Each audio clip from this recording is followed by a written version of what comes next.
Let's talk about why these additional troops are necessary. The resurgence of the Taliban, the infiltration of al-Qaeda in Afghanistan, and critics of your administration, President Bush's administration, are going to say this, first of all, hasn't happened in the last 10 months. This has been happening for years.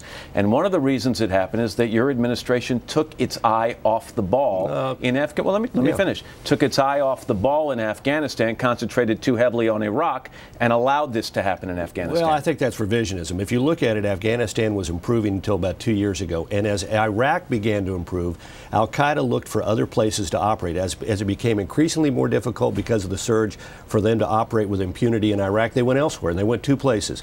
A little bit to the Horn of Africa and a lot back to Pakistan and the tribal regions to expand their activities in Afghanistan. When it started to... Let me go ahead. One other thing. There was a strategic review begun last year under President Bush to look at what was needed to meet this changing threat in the Afghan-Pakistan region.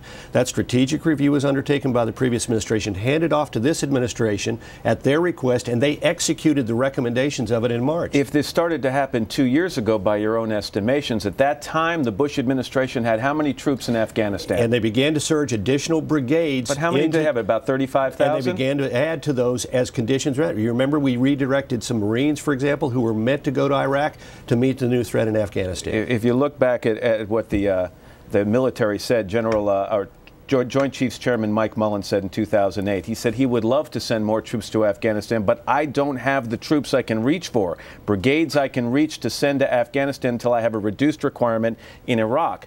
Were the resources available? Well, look, first of all, the resources were sent as they were needed. But I would remind you this. President Obama is in no position whatsoever to criticize what President Bush did, because in 2007, President Obama, then a member of the United States Senate, voted against war funding for Iraq and Afghanistan.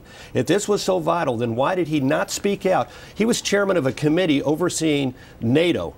He could have easily called a hearing to say, I'm concerned about this issue. He did not. The Foreign Relations Committee had 3 hearings on Afghanistan. He bothered to show up at one, and I can find no evidence he raised a single point or asked a single question. So President Obama is not in a place to be critical of this. He can look back and rewrite history, whatever, but at the time, he didn't speak out on this.